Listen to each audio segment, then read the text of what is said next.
우선 그 파블로 항공 유지창 우리 부장님 인사 말씀 부탁드리겠습니다. 네, 안녕하십니까. 저 파블랑공이라고 저희 이제 뭐 여러 가지 군지 비행과 그리고 UAM 쪽 사업 그리고 물류 배송 사업까지 이렇게 충분히 뭐 역량을 높여가지고 뭐 사업을 진행하고 있는 파블랑공 이제 물류 배송 사업부 유지창 부장입니다. 안녕하십니까. 다음은 한국드론기술협회 우리 김영호 회장님 인사 말씀 부탁드리겠습니다. 네, 안녕하십니까. 저희도 아침부터 사실 일찍 오느라고 다들 이제 힘드셨을 것 같아요. 왜냐하면 들어오는데 시간이 생각보다 굉장히 많이 걸리더라고요. 그래도 이제 이렇게 자리를 또 채워주셨으니까 저희가 조금이라도 도움되는 걸 많이 전달해 주셨으면 합니다. 네, 감사합니다. 우선 저희가 이거 산림 재해 현장에서 이 물자 수송하는데 드론이 가장 효율적이다라는 요새 그런 말씀도 많이 있고 해서 근데 잘 아시겠지만 뭐 배터리 문제라든지 또는 뭐 여러 가지 법규 문제 이런 것 때문에 요즘 많은 고민을 하는 것 같습니다. 그래서 오늘 그런 그 토크 쇼를 진행하게 돼서 우선 뜻깊게 생각하고요. 우선 저희가 그 드론 물자 운송 사업에 추진하게 된 동기에 대해서 한번 여쭤보고 그 말씀을 듣는 시간을 갖도록 하겠습니다.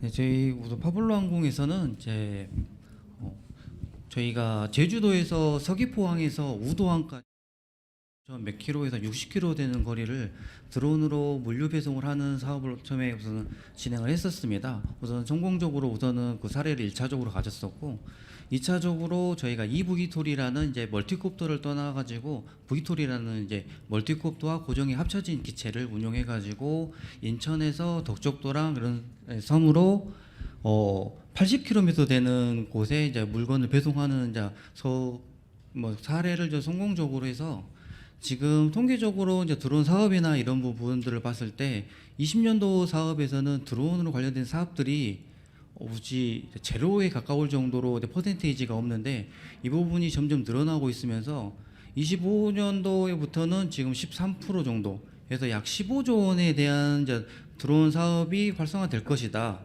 이런 부분을 전망을 하고 있는데 그에 지난 5년이 지난 30년도에는 40%로 지금 비전이 전망이 지금 높여지고 있습니다.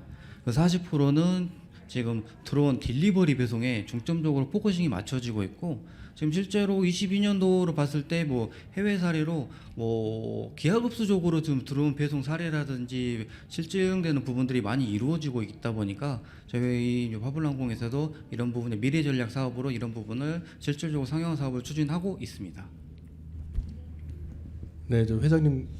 네, 저희가 이제 봤을 때는 아까 우리 본부장님께서 처음에 인사 말을 하실 때 이제 그 이야기를 하셨는데 제가 참 와닿았거든요.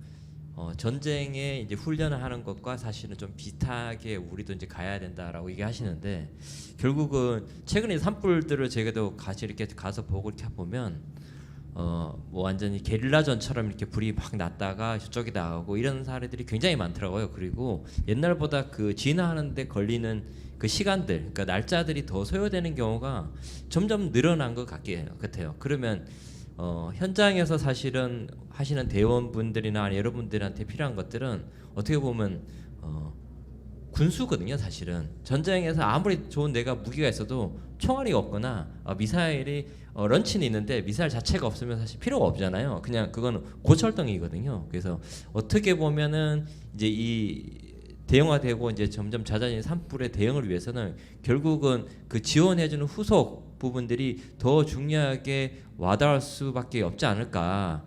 그렇다면 그거를 지금 이제 산림항공에 있는 헬기들을 그쪽에다 투입을 한다 아니면 다른 방법을 대안을 가지고 가야 되는데 그게 이제 어떤 부분으로 적합하게 활용을 할 수 있을까 보면 이제 지금 이제 점점점 발전하고 있는 이제 드론 배송 기술들을 어떻게든 여기다 좀 접목을 해서 물론 이게 이제 만능은 사실은 아니거든요. 우리가 이제 처음에 드론이 한 7년 8년 전에 국내에 소개됐을 때만 해도 이게 전부 다 만능인 것처럼 이제 꿈꾸잖아요. 사실 영화에서 본 것처럼. 그리고 이제 요즘 뭐 며칠 지난주도 이제 로보월드라고 킨텍스에서 전시회를 했는데 거기도 이제 각종 로봇들이 되게 많이 나왔어요. 근데 사람들은 이미 이제 걸어다니는 로봇들이 이렇게 왔다 갔다 하면 특히 얘한테 말을 막 걸어요. 그러면 실제로는 저기 뒤에서 사람이 조종을 하고 있는 건데 그 로봇이 그냥 실제 그 사람하고 대화해서 움직이는 것처럼 인식을 해버리더라고요. 이 자동화 되는 거 아니에요? 이런 묻는 분들이 되게 많거든요.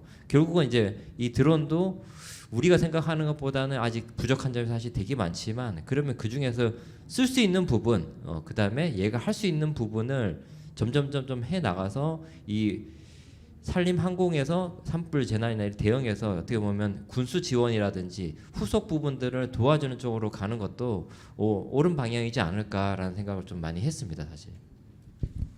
네, 드론의 그 물자 운송 사업 추진 동기는 결국은 지원을 하기 위해서 또 보완을 하기 위해서 현재는 이제 헬기가 주로 저희가 이제 한 49대 정도 산림항공본부에 있는 헬기들이 지원하고 있는데, 그걸 같이 이제 협력을 해서 뭔가를 할 수 있는 그 지원이 드론이 대안이 아닌가 지금 그렇게 말씀을 하고 계십니다. 맞으시죠? 네. 네. 그러면 다음은 이 드론 물자 운송 시스템에 대해서 잠깐 소개를 좀 부탁드리겠습니다. 네, 이제 드론 물자 운송 시스템에는 이제 각종 기체나 그런 부분들은 다 많이 아실 것 같아서 그런 부분 이외에 이제 통신 시스템과 그리고 관제 시스템으로 이야기를 드리겠습니다. 저희는 이종 다수 모빌리티 부분을 좀 중점적으로 해가지고 통합 관제 플랫폼을 운영을 하고 있고요. 이종 다수라는 이제 말씀은 이제 보시는 것처럼 이제 드론, 그리고 뭐 차량이 뭐 무인 차량이 될 수도 있고 무인 이제 항공기도 나올 수 있겠죠. UAM 사업이나 그런 부분들이 25년도나 이런 사업들이 이제 비전 전망을 받고 있기 때문에 이런 부분을 통합적으로 관제할 수 있는 플랫폼을 이종 다수 플랫폼이라고 해서 이런 부분을 기반으로 저희 지상 관제 시스템을 운영을 하고 있습니다. 그래서 지금 대부분의 뭐 지상 관제 시스템들이 설치형으로 이제 대부분 무겁게 운영이 되고 있는데, 저희 같은 경우에는 이제 웹 기반으로 해가지고 뭐 휴대폰이라든지 태블릿 그리고 PC 어디에서나 그냥 간편하게 아이디로 접속만 하시면은 이런 부분을 관제되는 부분을 확인할 수 있는, 그리고 실제적으로 필요에 의해서는 관제를 할 수 있는 이런 부분을 이어가고 있고요. 저희가 비과시권 비행이 주로 이루어지다 보니까 통신 시스템의 이런 부분을 중점적으로 좀 강화를 하고자 아직 지금 현재도 노력을 하고 있지만, 통신 시스템은 3중화로 해서 진행을 하고 있습니다. 통신은 지금 RF, 그리고 대표적으로 할 수 있는 LTE, 그리고 오늘 일부에서도 뭐 나왔던 거 위성통신, 이렇게 세 가지로 활용을 하고 있고요. 우선은 RF 같은 경우에는 제한적으로 거리가 뭐 짧다 보니까 주 환경적인 요에서만 사용을 하고 있고, 주 통신은 LTE를 사용하고 있습니다. 하지만 LTE를 사용한다 그래서 뭐 통신이 두절되는 상황이 뭐 발생을 하죠. 아무래도 뭐 음영 지역이라는 것도 충분히 있고 뭐 환경적인 요인도 있을 거고, 이런 데에서 통신 두절이라는 부분이 실제로 발생하기 때문에 그래서 대체한 게 이제 위성통신입니다. 위성통신으로서는 뭐 실제로 빠르게 LTE만큼의 통신을 뭐 속도로 할 수는 없지만 그래도 기체가 어디까지 진행되고 있는지 뭐 느리지만 어떠한 명령을 넣을 수 있는 이런 체계를 가져가고 있고요. 이런 방식은 저희 뭐 수동으로 한다기보다는 뭐 하트비트로 하면 기체가 주고받는 신호가 일정 정도 딜레이 됐을 때 뭐 스위칭 되는 방식으로, 그러니까 LTE가 두절이 돼가지고 하트비트가 신호가 끊어졌다 이렇게 인식이 되면은 뭐 위성통신으로 전환이 되게 돼 있고요. 다시 LTE 통신이 뭐 복구가 되면은 다시 LTE 주 통신으로 복구할 수 있는 스위칭 방식을 사용해서 현재 사업을 진행하고 있는 중입니다. 네, 우리 저 회장님 한 말씀 부탁드리고요. 잠깐만, 저희가 비행장이다 보니까 소리를 한 20% 좀 오버하겠습니다. 이게 잘 안 들리시는 것 같고 그래가지고 20%만 부탁드리겠습니다. 예, 힘내십시오. 일단은 옆에 이제 우리 부장님이 많이 설명을 해주셨는데, 저희가 이제 그 현장에 불났을 때 이렇게 가서 같이 보거나 하면 사실은 이제 제일 큰 문제가 저거랑 비슷한 것 같아요. 예전에 그게 아마 홍대 쪽이었죠. KT의 전화국 거기서 불이 나서 그 건체가 다 죽었잖아요, 사실은. 근데 그거 복구하는데 몇 개월이 걸렸거든요, 실제로는.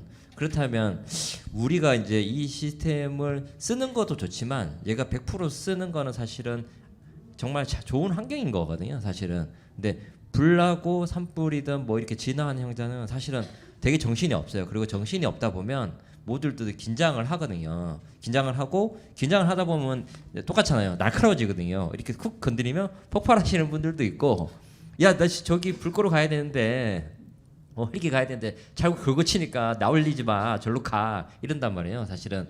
그러니까 그런 부분들이 좀 어떻게 보면 스무스하게 가기 위한 시나리오라든지 그런 환경도 고려가 많이 된 시스템들이 결국 나와야 이게 있으면 더 좀 되는 거 오케이. 그치만 얘가 지금 업무를 방해한다면 그건 이제 또 옳지 않은 방향을 갈 수도 있거든요. 그래서 사실 시스템하고 이게 더 좋아지냐는 사실 조금 이렇게 양립하는 것 같긴 해요. 왜냐하면 그 시스템이 엄청 좋긴 한데 만약 그 KT 사례처럼 이게 블랙아웃이 되면 하다가 다 멈추는 거거든요, 사실. 그러면 멈췄을 때 나는 뭐 해야 되지? 나는 그럼 여기 가서 더 뭐 진화를 해야 되나 말아야 되나라든지 그런 이제 대비책들이 사실은 오프라인으로 같이 할 수 있게 뭔가 체계가 만들어지고 가야 결국은 얘는 우리 보조하는 거거든요. 이제 현장에 나가 계신 분들도 보조를 하고 또는 이제 상황본부라든지 센터에 계신 분들한테도 지금 하다가 통신이 문제 있으니까 그러면 이때는 이렇게 그냥 알아서 굴러가게 뭔가 백업이라든지 또는 다른 오프라인 체계가 같이 염두가 된 상태의 시스템이 만들어져야 되지 이 시스템에 종속되는 거는 사실 재난 상황에 좋지는 않다고 보거든요. 그래서 그런 부분들이 아마 앞으로도 파블로 같은 데서 더 많이 고려할 거로 보이고 저희가 이제 드론을 이제 많이 날리시는 분들 또는 이제 뭐 산림에 그 방지하시는 분들 이렇게 많이 보거든요. 보면 어느 정도 하다가 아예 안 되겠다. 야 눈으로 보면서 할래라고 해서 고소차를 해가지고 위에 올라가서 뭐 방지하시는 분들 많고 사실 그렇잖아요. 결국은 내가 보는 거 내가 볼 수도 있고 내가 확인해야 사실은 믿을 수 있거든요. 그거는 어쩔 수 없어요. 야 이거 정말 깨끗한 물이야라고 아무리 얘기해도 저는 먹어보지 않았거든요, 사실. 그래서 물론 이제 여기 물에 이제 좋은 걸 많이 넣어서 주셨을 수도 있는데 그는 모른단 말이에요. 근데 이 시스템을 개발하는 사람하고 실제 사용하시는 분 간의 갭은 무조건 존재하거든요. 내가 아무리 좋아도 안 쓰는 시스템들이 있거든요. 예전에 그 누구라고 SK에서 한 그 뭐 인공지능 서비스들이 있었고 그다음에 그 말을 이렇게 카톡처럼 하면 얘가 대화를 해주는 거 있었거든요.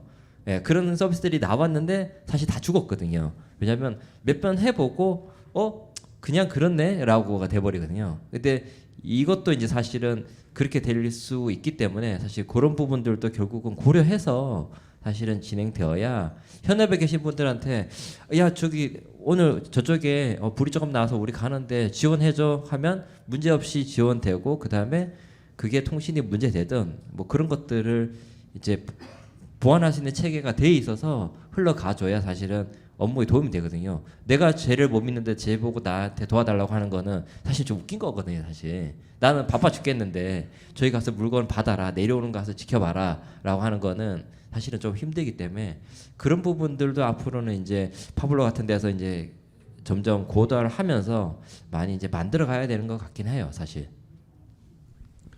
네, 말씀 감사합니다.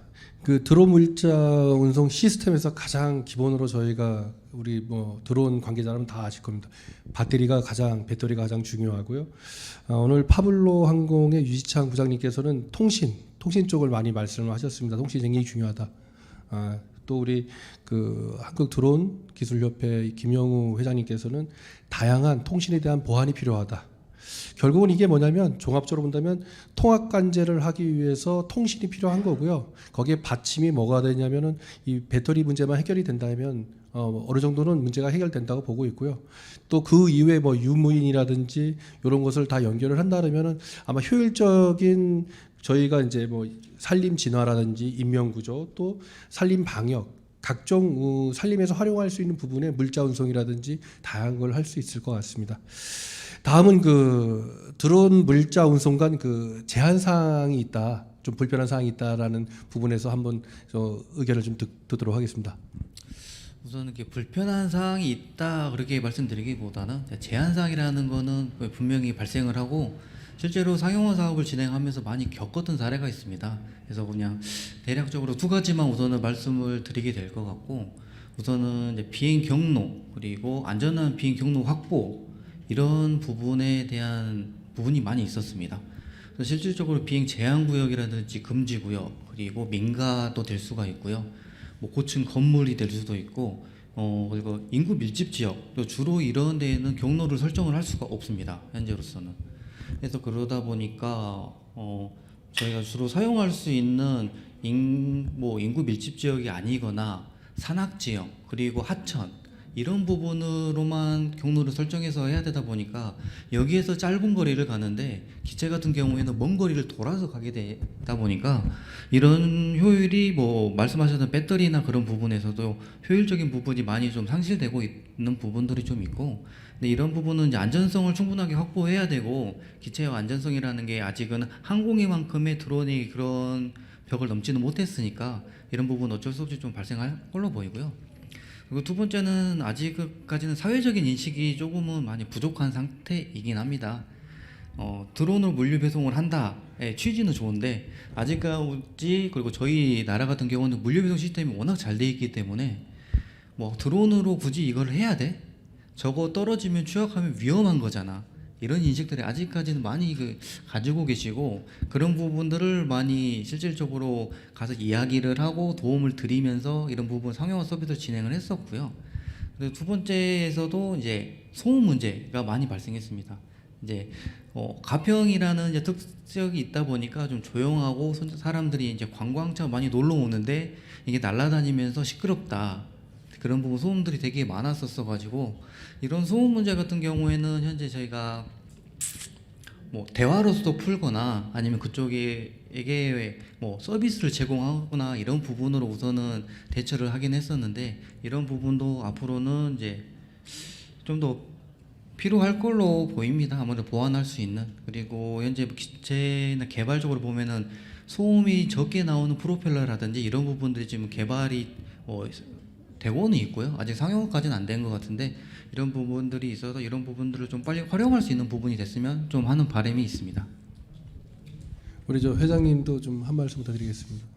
일단 이제 우리 본부장님 말씀처럼 아마 소음 때문에 민원이 많이 갔죠. 엄청 많았습니다. 네, 민원이 제가 알기로는 굉장히 많이 들어간 걸로 알고 있거든요. 그리고 그 자기 머리 위로 날라온다, 왜 난리냐 하고 막 찾아가고 뭐 이제 시끄러웠거든요, 사실은. 근데 산림항공에서 쓰는 이제 물류 같은 경우에 쓰는 거는 사실 조금 이제 개념이 사실 다르지만 저희가 봤을 때는 일단 그 헬기랑 이제 비교를 했을 때 이거는 이제 제약 사양이랑은 조금 다른데요. 헬기 같은 경우는 이제 민간 헬기도 불러서 진화 훈련도 같이 하고, 그 다음에 어떤 방향, 이제 좌방향으로서 우방향으로 나온다든지 이런 것들을 많이 진행을 하잖아요. 그리고 이게 오랫동안 누적돼서 운영되어 온 이미 이제 그 사이클들이 있기 때문에 그 패턴에 맞춰서 이쪽을 하면 다들 문제 없다라는 것들 인식하고 있는 상황이긴 해요. 근데 이제 드론을 날리다 보면 드론 자체가 시야각이 굉장히 좁잖아요. 굉장히 사실은 이제 이렇게 가리고 날리는 거니까, 그렇다면 이제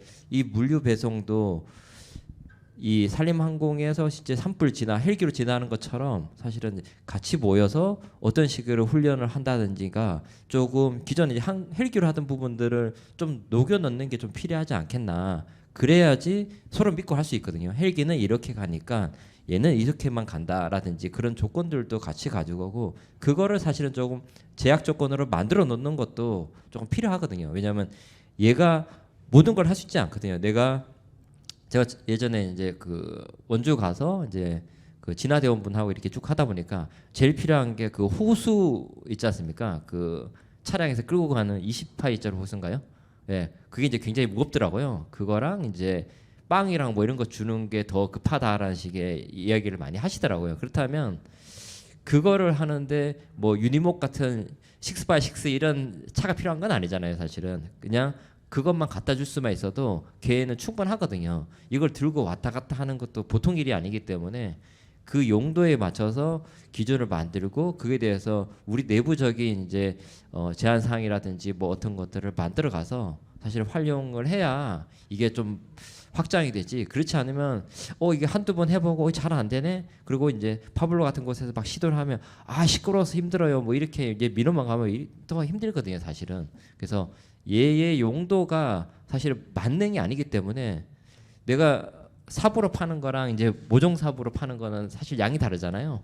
그처럼 그에 맞는 거를 좀 정해서 시도를 해보면 사실은 어떤 유의미한 효과들이 많이 볼 수 있을 것 같거든요. 많은 엄청나게 뭐 나중에는 그 한 100km씩 이렇게 옮길 수도 있겠죠, 사실. 그렇지만 그 가기 전에는 그래도 한 50, 40km, 50km까지 정도라도 빨리 왔다 갔다 그냥 딜리버리 정도만 해줘도 도움이 되고 그런 거에 대한 체계가 구축이 된다면 그게 결국은 이제 그거에 위해서 필요한 제약 사항들이 보이겠죠. 아니면 규제 같은 것도 보이고 그 부분들을 이제 해결해 나가서 빠르게 적용할 수 있는 게 오히려 저는 맞지 않겠나. 그래서 여기 이제 파블로가 거기뿐만 딴 데 할 때도 민원을 제가 알기로 엄청나게 많이 받은 걸로 알고 있어요. 막 그 맨날 전화 오고 거기에 와서 막 소리 지르고 이게 보통이 아니거든요. 그래서 왜 특히 제일 심하신 분들이 아마 우리 집으로 왜 날아가냐 그러지 않아요? 맞습니다. 그래서 왜 우리 집 머리 위로 날아가냐? 나는 저거 필요 없다. 야, 이 조용한 동네에 저딴 걸 왜 하냐? 근데 분명히 이제 훈련하시거나 이제 뭐 하면서 이 물자 배송으로 산불 진화에 하는 걸 막 하면 야 저걸로 왜 헬기 안 부르고 하고 예전에 아마 올해 산불인가 그때 뉴스에도 났던 것 같아요. 아니 여기 불났는데 산림청에서 헬기 안 보내준다라고 뉴스에 제가 본 것 같거든요. 그래서 아니 헬기가 뭐 물론 이제 여유가 있으면 이제 보내주겠죠. 근데 그것도 한정된 자원이고 판단을 했을 때 저쪽이 더 그거 하니까 가고 이쪽은 그냥 소방에서 민가 쪽 처리만 할게 이렇게 한 걸로 알고 있는데 그런 부분들도 사실은 이게 이제 나갈 때 중간에 사실은 문제되는 부분들도 계속 이렇게 나올 수밖에 없거든요, 사실. 그렇다면 이제 여기 계시는 이제 관계자분들이 야 일단 우리는 이것만 좀 한번 해줘라든지 이런 것들을 적극적으로 해 나가서 빠르게 도입이 된다면 똑같이 내가 가방을 2개 들 거를 하나만 들어도 되면 일단 그것도 해피한 거거든요. 그게 엄청나게 도움은 아니지만 그 현장에 나가 있는 대원이라든지 아니면 실제 그 업무 전체적인 걸 수행하시는 분들 입장에서는 저는 이제 굉장히 도움된다. 왜냐면 나 피곤해 죽겠는데 내가 제일 이제 신입이니까 야 저 밑에 가서 물 가지고 와라고 하고 그런 것들이 사실 없을 수는 없거든요. 그러니까 그런 부분들이라도 해소돼서 서로 이제 피로도를 줄이는 게 결국은 많은 문제를 해결할 수 있는 이제 기본이 될 것 같아요, 사실. 네, 감사합니다. 저기 산림항공본부는 항상 행복하고 좋은 곳입니다. 활짝 그런가요? 웃으면서 좀 진행했으면 좋겠습니다. 네. 예, 예. 그러면 이제 거기 공기가 굉장히 좋던데요. 네네. 네. 저는 자주 가기 때문에 꼭 뭐 자랑이 아니지만 밤도 많습니다. 요즘 밤이 많이 떨어지는 계절이고요. 우리 본부장님이 요새 밀고 있는 것 같습니다. 밤으로. 네. 자, 우선은 저 제한 사항을 보니까 첫 번째가 이제 그 비행 경로 확보를 말씀하셨고요. 두 번째가 비행 제한 구역, 그리고 세 번째가 인구 밀집 지역, 그리고 네 번째가 이제 효율성, 뭐 회피를 한다든지 그러면 배터리 소모라든지 여러 가지 그런 불편한 점을 얘기하셨고요. 그다음 안전성, 뭐 추락이라든지 또는 부딪힌다든지 이런 부분에 대해서 말씀하셨고, 또 하나는 소음 문제. 이걸 저희가 이제 보통 뭐라 그러냐면 민원 사항이라고 합니다. 근데 이 드론은 벌써 이런 민원 사항은 보편화가 되어 있고요. 또 지금 이제 그런 거에 대해서 해결을 하려고 많이 하는데 다시 한번 제가 말씀 하나 드릴게요. 우리 산림항공본부에서는 그 테스트 베드를 만들어서 벌써 소음 문제도 없고요. 또 현재 많은 테스트를 하고 있어요. 그래서 앞으로 테스트하기 어려우시면 방문해 주십시오. 사실 이 문제는 상용화를 시키려고 하니까 이게 문제가 되는 거거든요. 그리고 이게 물류라는 게 이제 우리가 생각하는 이제 산림항공본부나 국가 재난에서 보는 것은 뭐냐면 물자 수송입니다. 무슨 장비라든지 또는 산불을 진화할 수 있는 용액이라든지 어떤 그런 물건을 얘기하는 거고요. 물류라 하면은 예를 들어서 택배라든지 다량의 물건들을 또는 다수의 물건들을 옮기는 걸 얘기하는 건데 그러다 보니까 대부분 이게 이제 밀집 지역 또는 아파트 지역 또는 이 전봇대가 있다든지 아파트가 있다든지 이런 곳을 가야 되니까 이 GPS라든지 정확한 위치가 돼야 되다 보니까 향후 이거는 뭐 한 5년 10년에는 아마 상용화가 될 겁니다. 근데 그때까지는 이거는 보편적으로 우리가 이제 받아들여야 할 문제고요. 그리고 저희가 지금 이제 포커스를 보고 있는 거는 뭐냐면 우선은 산불 진화 우리가 산림항공본부에 오다 보니까 이거에서는 우선은 이런 뭐 민원 사항이 그다지 많지 않을 것 같아요. 다만 비행 제한 구역이라든지 효율성이라든지 또 추락했을 때 그런 문제 아마 이런 정도의 문제가 아마 저희가 짚고 넘어가야 될 것 같습니다. 차후에 이게 이제 상용화가 확대가 돼서 이제 민가라든지 관련된 물류 배송까지 간다면 아까 말씀하신 대로 민원 사항 꼭 필요합니다. 또 법적 제한도 또 어떤 규제 완화도 좀 필요하고요. 자, 다음은 드론 물자 운송 각종 규제에 대해서 요 금방 제한 사항이 나왔으니까 이 각종 규제에 대해서 좀 말씀 좀 논의를 하고 싶습니다. 크게. 네, 우선 제한사항도 규제랑 내용이 그렇게 크게 다르진 않습니다. 저희가 제한사항을 받아들이는 게 지금 규제고요. 규제 같은 경우에는 아무래도 비행 승인이나 이런 부분들이 주로 많이 되어 있고, 비행 경로랑 이런 부분들이 비행 승인과 같이 이어지고 있습니다. 결론적으로는 안전한 확보를 하지 않았을 때는 비행 승인을 내어줄 수 없다, 이런 부분이고, 이런 부분은 당연하게 받아들여야 되는 부분입니다. 그래서 사고로 이어지면 절대 안 되고, 인사사고로 이어진다는 부분은 이제 생각할 수도 없는 부분이기 때문에, 이런 부분에서 봤을 때 이제 비행 승인 그리고 안전성 확보 이 부분을 이야기 드려야 될 것 같고요. 비행 승인에서는 지금 통신에 대한 이제 두절에 대한 문제, 그리고 비행 경로, 안전한 경로에 대한 확보, 그리고 문제가 혹시 발생해서 제어가 안 됐을 때 기체가 어느 정도의 안전성의 경로로 비상 착륙장으로 간다거나 이륙장으로 다시 돌아온다거나, 그 자리에 내려앉는 부분은 이제 그 자리가 어느 도로 위일 수도 있기 때문에 그런 부분은 위험해도 받아들여지지는 않고 있고요. 아무래도 이런 비행 승인에 대한 문제가 있을 것 같고, 그러면은 이렇게 제한적으로 문제가 발생되는 것들을 어떤 식으로 안전성에 대한 부분을 확보를 할 것이냐. 그래서 좀 전에 말씀드렸던 것처럼 비상 착륙장으로 가서 랜딩을 할 수 있는 부분, 다시 이륙지로 복귀할 수 있는 부분이 있을 것 같고, 기체에다가는 저희가 낙하산이라는 드론용 낙하산을 적용을 해가지고 사용을 하고 있습니다.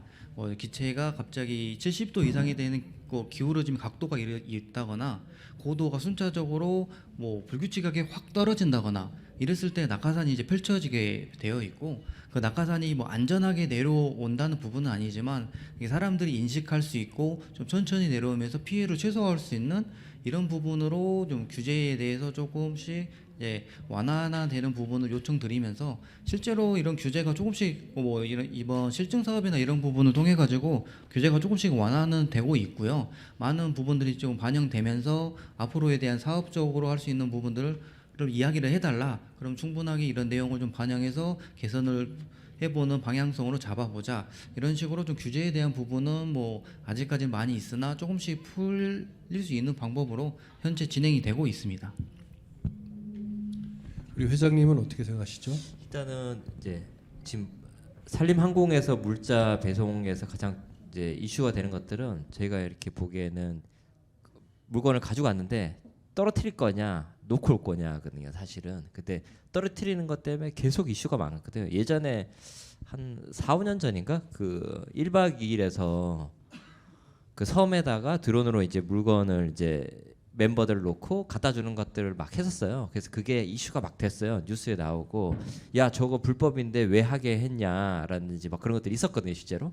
근데 이게 그러면 저희가 과장님 혹시 헬기에서 이렇게 투하하는 거 불법인가요, 아닌가 어떻게 되나요? 제가 잘 몰라서. 항공안전법에는 불법이지만 네. 이런 재난을 하는 법에 있어서 우리 같은 경우는 특례를 저도 받아서 네. 아 그러면 사실 얘도 그렇게 풀어야 되지 않을까 싶긴 하거든요. 그 나무 때문에 걸려서 못 받고 이럴 수도 있고 아니면 조건 여러 가지 문제들이 있으면 사실 투하해야 될 경우도 있거든요. 이게 물론 이제 그 음식물이나 이런 것 중에 좀 높은 데서 완전히 박살나서 못 쓰는 것들은 어쩔 수 없지만 그거 말고 호스라든지 이런 거는 사실 투하한다고 그렇게 문제가 생기지는 않잖아요, 사실. 그래서 그런 부분들을 항공안전기술원이나 아니면 국토부의 담당자들은 이제 야, 이거는 어떻게 기준이 없냐라고 이렇게 물으면 항상 같은 말을 해요. 예외 상황이니까 되긴 하는데 문제 삼으면 우리도 잘 몰라요. 이런 식의 답을 계속 많이 해요. 그래서 아마 올해도 드론 고도 때문에 아마 김소환 주무관님이 이거 고도 풀고 이것 때문에 많이 진행하셨잖아요.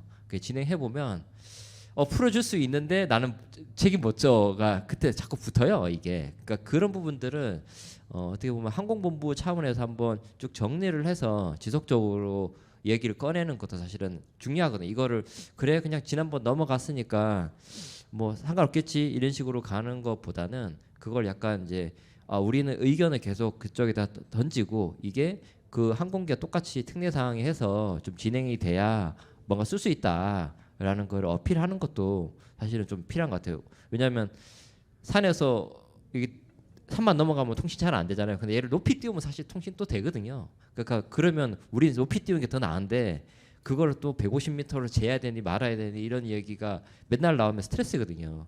그러니까 저거랑 비슷한 것 같아요. 내가 운전을 하는데 나는 일방통행을 이렇게 많은 동네들이 있잖아요. 거기 가면 엄청 짜증 나잖아요.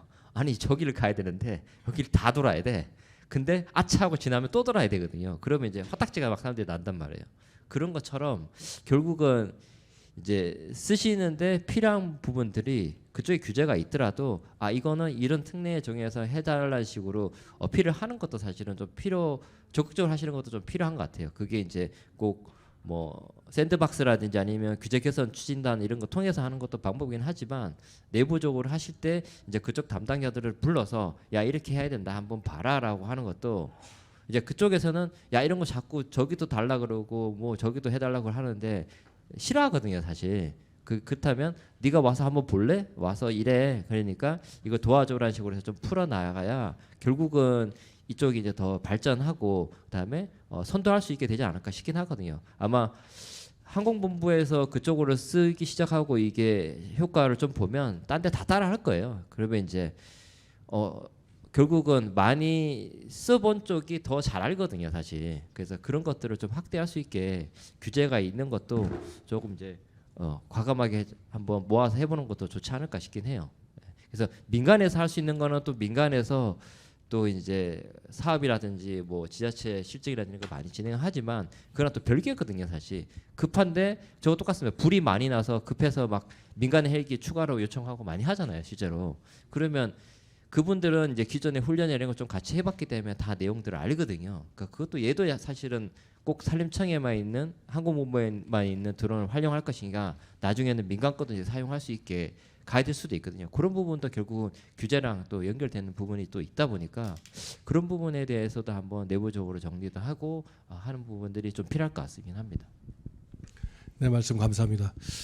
이 규제 그러면 우선 딱딱하고요. 뭔가를 갖다 풀어야 된다, 완화를 시켜야 된다. 그래서 뭐 요새 규제 혁신, 뭐 혁신을 한다, 막 이런 말씀도 하고 그러는데 저도 제가 국토부 그 드론 특별 자유구역을 그 강원도 원주 거를 직접 제가 단독으로 작성해서 저희 원주가 세개 구역이 실증 사업을 할 수 있는 그 드론 특별 자유화 구역이 됐었거든요. 그래서 그 경험이 있다 보니까 이게 이제 그 두 가지로 볼 수 있을 것 같아요. 민간 규제하고 아까 말씀한 특수 상황에서의 어떤 그 규제라는 표현 좀 그리고 사용할 수 있는 방법. 그래서 아까 항공 과장님이 말씀하신 것처럼 그 이미 그 산림항공본부는 산불시에 그 산림 그 진화대원이죠.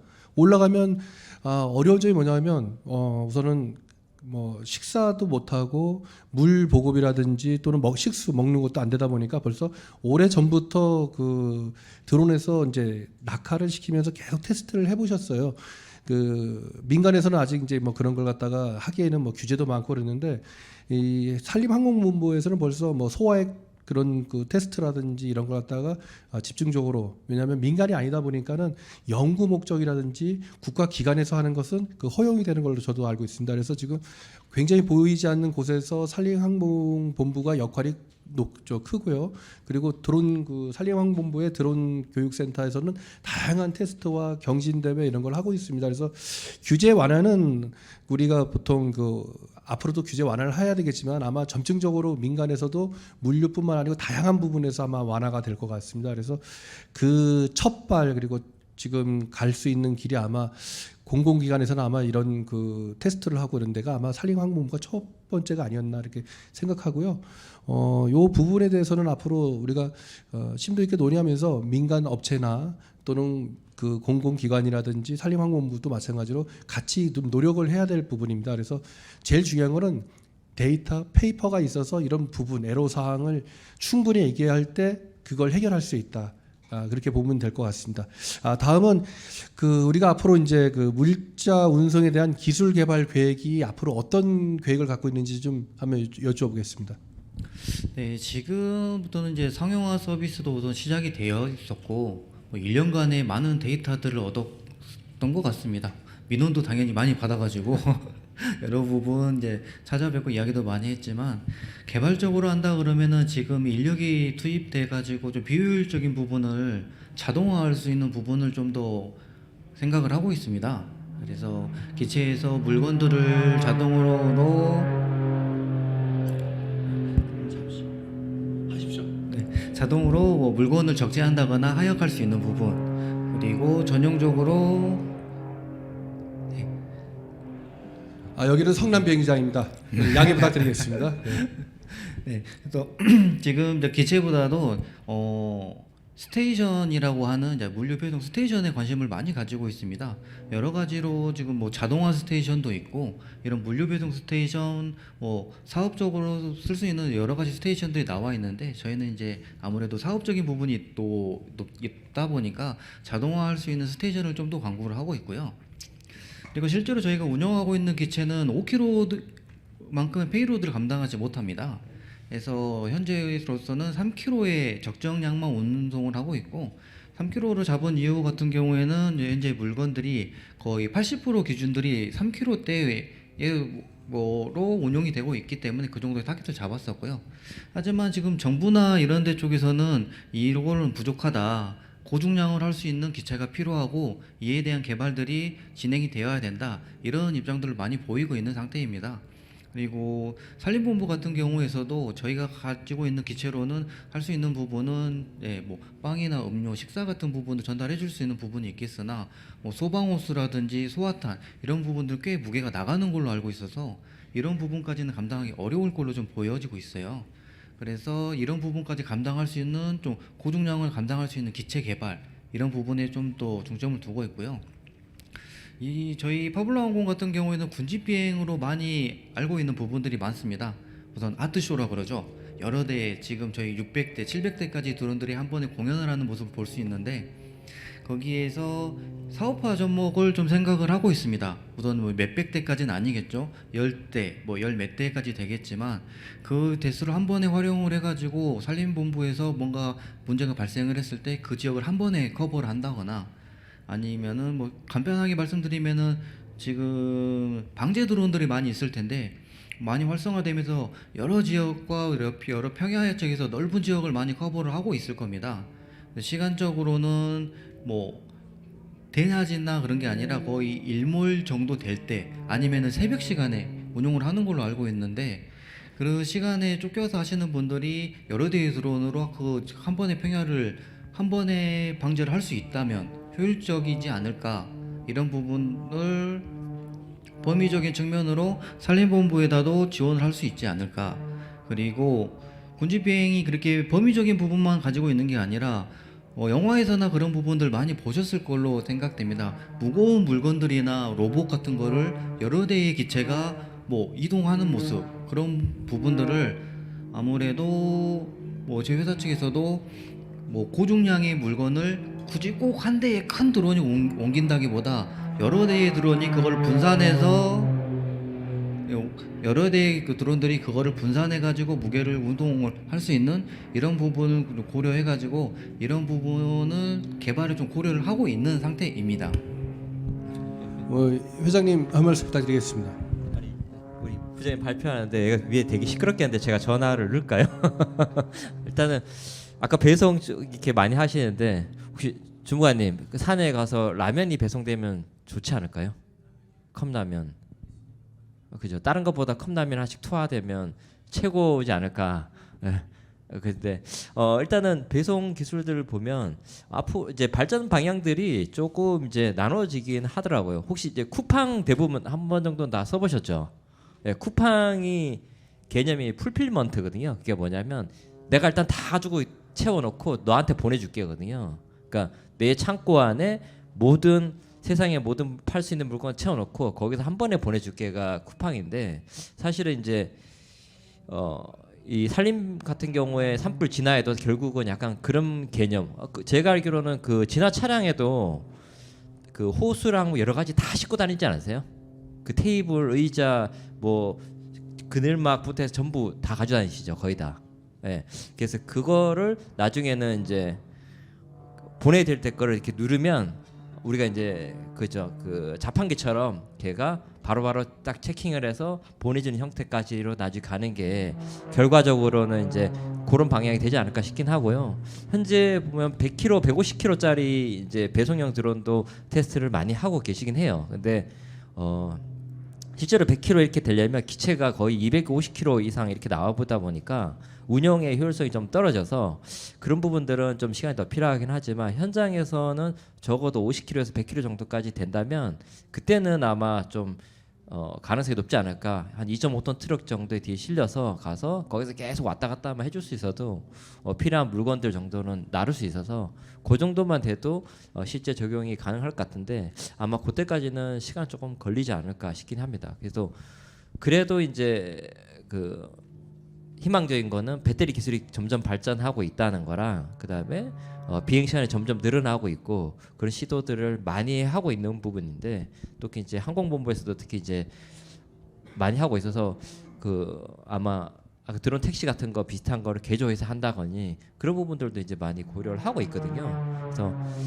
이 배송 기술은 결국은 이제 트럭과 그다음에 엔드 투 엔드의 물리를 얼마나 정확히 갖다 주냐가 초점이기 때문에 그런 부분 위주로 이제 발전될 것 같긴 합니다.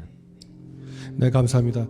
결론만 말씀드리면은 지금 기술 개발에서 이제 자동화 시스템 얘기가 나오셨는데 스테이션 같은 경우에는 네, 중국에서 이미 저 상용화가 돼 있고 다만 이제 저희하고는 통신이나 여러 가지 안 맞으니까 국산화돼서 저희가 그 정부기관이나 쓸 수 있는 거는 우리나라의 그 맞는 실정에 맞는 걸 써야 되기 때문에 시급히 빨리 좀 파블로 항공에서 개발해 주셨으면 좋겠고요. 네, 감사합니다. 이 키로 수는 문제가 아닌 것 같습니다. 지금 왜냐하면 고도화가 되고 있고 기술이 계속 발전하고 있기 때문에 아까 3km 했는데 3km가 5km 되고 5km가 10km 됩니다. 그리고 또 산림항공본뿐만 아니고 다양한 그 정부에서도 지금 드론을 활용한 부분 때문에 규제 완화를 많이 하고 있습니다. 그래서 이거는 곧 어느 정도는 제가 될 거라고 생각하고요. 국내 기술진들이나 또는 드론 업체들이 밤낮으로 주야로 노력을 하고 계신 걸로 알고 있습니다. 그래서 큰 문제는 아니고 이거는 앞으로 그 기술에 대한 어떤 업그레이드되는 부분이기 때문에 좋은 부분으로 저희는 이해하도록 하겠습니다. 다음은 이제 국내 드론 기술 동향에 대해서 한 마디씩 부탁드리겠습니다.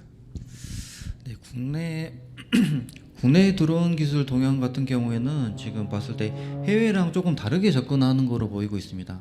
해외에서는 뭔가의 특성에 맞는 특성화된 기체를 개발을 하고 그에 대한 부분들을 준비를 하고 있는 반면에 국내에서는 뭐 이런 특성화된 기체를 개발하는 건다기보다 뭐 중량을 늘릴 수 있는 기체를 개발하면서 오히려 기체보다는 밑에 서브로 갈려갈 수 있는 뭐 방제 드론이라든지 배송 드론 그리고 뭐 찌개팔에 달린 부분이라든지 이런 부분의 개발을 더 초점을 더 가지고 있는 것 같습니다. 국내에서는 좀 환경상 우선 좀 그런 것 같고요. 실질적으로 이제 돈이 되는 부분을 해야 되다 보니까 이런 식으로 되지 않나 생각을 하고 있고 그래서 해외나 국내에서 보여지는 시선은 좀 다르게 접근되고 있는 걸로 확인하고 있습니다. 네, 우리 부장님 이야기하신 것처럼 사실 국내랑 해외가 차이가 많이 나고 있는데요. 일본 같은 경우는 이제 소니나 이렇게 빼고는 드론 그러니까 드론 기체 자체 만드는 회사가 거의 다 없어졌어요. 사실은 거의 다 문을 닫았고 그 데이터를 활용해서 뭐 분석을 하거나 지진 상태를 파악하거나 지형 분석하는 거 위주로 이제 완전히 넘어간 상태고요. 미국도 이제 군용하고 몇 개 업체 빼고는 거의 다 이제 사실 망한 상태예요. 그래서 이 시장이 뭐 잘하시는 DJI가 거의 대부분을 차지하고 있잖아요. 고성능을 대부분 차지하고 방제 같은 거 이제 조립형 드론들을 많이 쓰는데 국내에서도 이제 사실 그런 기체를 개발하고 제작하는 업체가 이제 앞으로 나오지 않을까 싶긴 합니다. 파블로 같이 이제 열심히 하고 계시니까.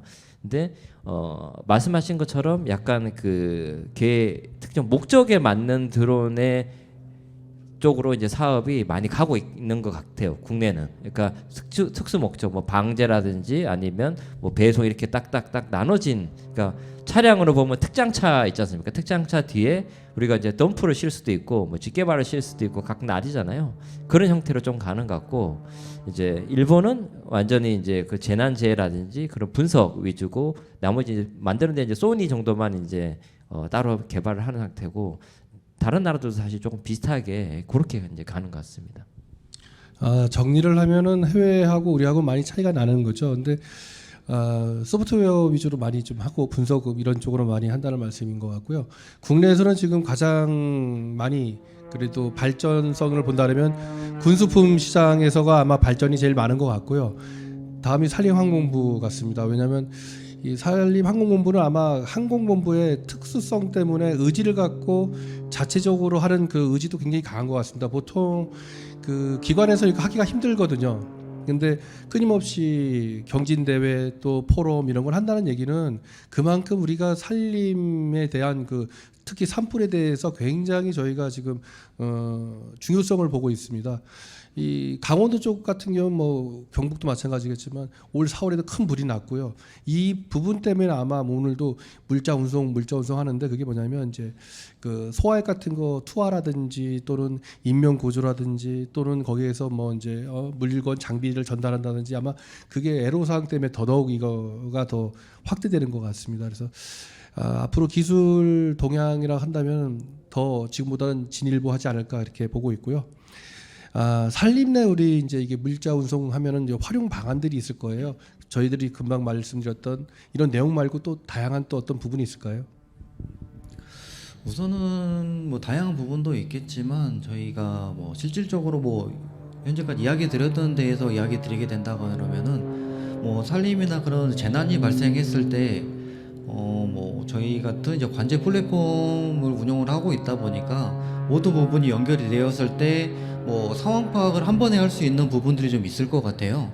뭐 드론들이 날아가서 하는 부분, 항공 헬기들이 하는 부분, 그 이외의 특수 장비들이 가서 하는 부분을 한눈에 파악하고 그에 대한 뭐 통제를 할 수 있던 부분들이 있을 것 같고, 좀 전에 말씀드렸다시피 뭐 범위로 뭐 군지 비행이나 이런 부분을 활용해 가지고 뭐 범위로 활용한다든지 여러 곳의 문제점들을 뭐 파악하는 뭐 촬영이나 그런 영상을 받아본다든지, 그리고 뭐 물건을 갖다 준다든지 고중량에 대한 부분을 해주고, 이런 부분을 한 군데에서 통합적으로 뭐 확인하면서 언제든지 대처할 수 있는 이런 부분들이 좀 더 도움이 되실 것 같습니다. 일단 산림청이 사실은 드론을 굉장히 많이 가지고 있거든요. 제가 알기로 400대가 넘게 전국에 가지고 있는데요. 거의 기관 중에 제일 많더라고요. 그 서방이 218대인가 그렇고 산림이 420대 정도 가지고 있는 걸 알고 있는데, 산림청이. 그러면 이제 이거를 항상 이제 또 나오는 문제들이 있거든요. 또 이렇게 많이 사줬는데 왜 안 써라고 이제 국감이든 뭐든 맨날 이제 나오는 내용인데, 그거를 결국은 이제 많이 쓰게 하고 많은 용도에 하게 하려면 이걸 운영하신 분들한테 뭔가 베네핏이 있거나, 그분들 이게 왜냐면 드론이 날다가 그냥 떨어질 수도 있거든요. 그러면 그거는 그분의 책임이 아니거든요. 얘는 그냥 어떻게 보면 우리가 쓰는 드라이버 중에 한 개거든요. 예, 불 끄고 필요한 소화기일 수도 있고 그냥 한 개의 도구인데, 그거에 대한 부분들이 운영하신 분들한테 부담으로 가는 게 사실은 저는 좀 아니지 않을까. 그래서 결국은 많이 있는 거를 잘 쓰게 하고, 그럼 잘 쓰게 하는 사람들한테 뭔가 베네핏이라든지 아니면 그걸 위한 보호 장치들을 마련해 주는 게 결국은 얘의 활용성도 높이고 얘를 가지고 더 창의적인 부분들에 쓸 수 있는 부분들을 얘기하실 거거든요. 하다못해 뭐 그 지자체에서 보면 가을에 뭐 단풍 축제든지 뭐 이런 것도 많이 하잖아요. 아니면 꽃 축제 이런 거 할 때도 지자체들은 대부분 이제 작은 데들은 드론을 안 가지고 있거나 가지고 있더라도 대부분 잘 못 날리세요. 왜냐하면 거의 안 날리기 때문에. 그러면 그런데 지원을 가서 해줄 수도 있는 거고, 사실 이 산림청의 역할을 더 뽐낼 수 있는 자리들이 많이 있거든요. 그러니까 그런 걸 할 수 있는 부분들이 저는 좀 선행이 됐으면 하는 게, 그러면 결국은 이 가지고 있는 것들만큼 더 많은 가치를 뽑아낼 수 있거든요, 사실. 그래서 그런 식으로 가는 게 더 좋지 않을까 싶습니다. 네, 지금까지 뭐 여러 가지 질문, 그리고 운송이라든지 이 운송에 대한 뭐 사업 시스템 여러 가지 다양한 그 활용도도 얘기를 했는데요. 제가 보는 그 뭐 결론을 좀 말씀드리자면, 이거를 하려면 드론 정비 센터 같은 게 있어야 된다. 현재는 전국적으로 드론 정비 센터는 없습니다. 그래서 그 예전부터 산림항공부에서는 드론 정비 센터에 대한 관심도 되게 많았고요. 또 지금 뭐 그 민간 대학에서나 연구하는 곳에서도 지금 드론 정비 센터가 필요하지 않나라는 고민을 합니다. 이 드론 정비센터가 있어야지만 다양한 이런 것도 해결할 수 있고 거기서 규제 완화라든지 어떤 데이터가 있어야 되는데 이게 또 항공 기술원하고는 차이가 있거든요. 여기는 항공을 하는 곳이고 드론만 할 수 있는 곳이 없다 보니까 이런 채널이 좀 약하다라는 걸 좀 말씀드리고 싶고요. 마지막으로 저희가 이제 산림항공본부에서 그 현장 적용을 위해서 야간이나 또는 저 자동 및 수동 비행을 적용해 가지고 케이블을 달고 가서 20m 정도 되는 케이블 또는 1에서 2m 정도 되는 케이블을 이용해서 물건을 낙하하는 연습을 계속 하고 있는 걸로 알고 있습니다. 지금도 현재 하고 있고요. 이것을 하는 목적이 아마도 그 우리가 말씀드렸지만은 어떤 장비라든지 또는 그 식수라든지 간식이라든지 다양한 걸 하기 위한 또는 인명 구조를 하기 위한 어떤 테스트베드 역할을 할 수 있는 어떤 훈련인 것 같습니다. 요거 관련돼서 우리 주무관님이나 아니면 우리 팀장님 조금 말씀을 좀 해주셨으면 좋겠습니다. 지금 훈련을 어떻게 하고 계신지 혹시 계신가요, 주무관님? 예.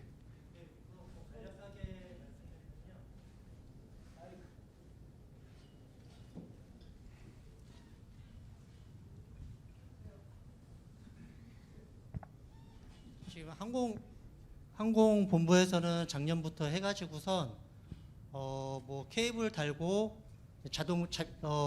우선 통신이 가능하다는 가정하에서 이미 좌표를 이제 무선으로 받아가지고선 드론 비행 시스템에 입력을 해가지고선 자동 비행을 하는 것까지는 지금 계속 지속적으로 연습을 하고 있고요. 앞으로도 계속 연습해가지고선 현장에서 좀 활용할 수 있는 방안을 지금 찾고 있습니다. 네, 감사합니다. 제가 오늘은 이제 한 5분 정도 시간이 남았는데요. 질문사항이나 이런 거는 아마 유튜브에 올라가고 있을 겁니다. 거기에 대한 것은 우리 그 산림항공본부 주무관님께서 좀 댓글을 좀 달아주셨으면 좋겠고요. 요 말씀드리겠습니다. 4월에 불이 났는데 10월 되니까 또 걱정이 됩니다. 이제 민간인들 또는 일반 그 국민들한테는 아름다운 그 가을 풍경이지만 우리 산림항공본부는 지금부터 이제 산불 대비를 해야 됩니다. 밤낮으로. 그래서 항상 이 자리를 빌어서 감사하다는 말씀드리고요. 또 이 산림항공본부가 참 특이한 게 뭐냐면 계속해서 지금 이 부분에 대해서 연구를 하고 또 이걸 어떻게든 그 산불에 대한 어떤 그 진화에 대한 고민을 많이 하고 있습니다. 이렇게 많이 하는 부분은 아마 그런 것 같습니다. 지금 저희가 이 산림항공본부는 단순하게 그 직원들만 있는 게 아니고 그 안에 헬기도 있고 진화 대원들도 있고 직원들도 있고 이 멀티로 정비하시는 분들도 있고 굉장히 멀티로 움직이고 있고요. 전국 10개소에서 다양한 부분에서 이게 그 대비를 하고 있지만 불이 어디서 날지 모릅니다. 항상 어디서 날지 모르니까 그 지금 산불 이 기간에는 다들 긴장하는 그 시기가 도래했습니다. 그래서 저 또한도 요즘은 고민을 많이 합니다. 과연 산림항공부가 저거를 얼마만큼 해결할 수 있을까 할 때 저는 이런 생각을 해봅니다. 지금 캐나다의 저기 본부장님 불 아직 안 꺼졌나요? 불이 아직 안 꺼진 걸로 알고 있는데, 예. 선진국인 미국도 그렇고 캐나다도 그렇고 불나면 그냥 놔둡니다. 근데 우리 항공본부에서는 죽기 살기로 불을 끄고 있습니다. 밤낮으로. 우선 그런 부분에 대해서 감사드리고요.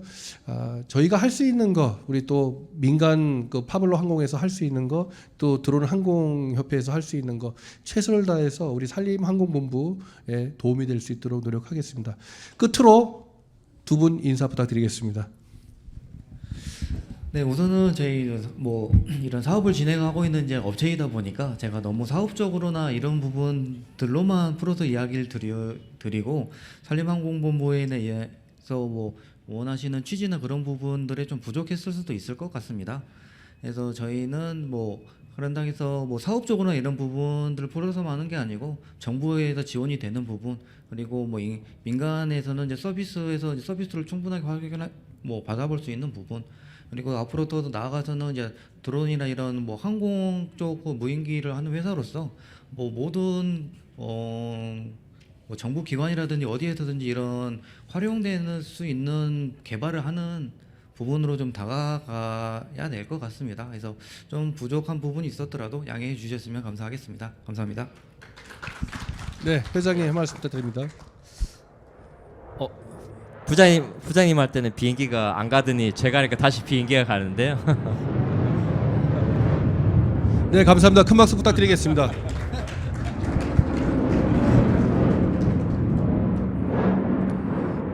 지금까지 산림항공본부에서 진행한 토크쇼였습니다. 참석해 주신 모든 분께 깊은 감사드립니다. 감사합니다.